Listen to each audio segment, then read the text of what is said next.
Okay, Selfless stars Ben Kingsley as a very rich man who is dying, who finds people that essentially will allow him to transfer his mind into a perfectly cloned body for him.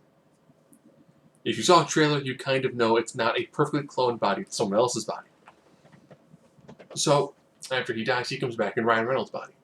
So it's Ryan Reynolds acting two different parts because they lightly hint about the duality of it as the mind inhabiting the body, but there's still information left from the brain.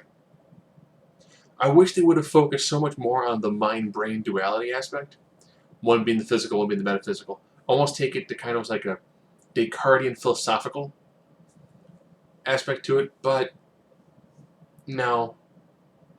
They throw in more of the, well, I'm seeing bits and pieces of his life, maybe I can fix his life,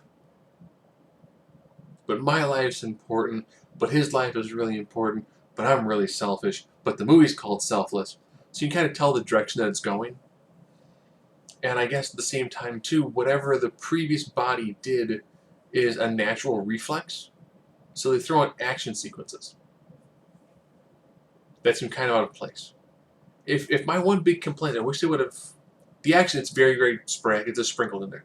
If they would have almost reduced that entirely and focused more on, you know, one person being the hardware, and the hardware having some already pre-made software into it, and the other person trying to be the software, and that little battle between those two aspects. Not a bad film. I mean, I enjoyed it, but I like Ryan Reynolds. Yes, even Green Lantern. And seeing him kind of play out two different roles simultaneously is pretty interesting.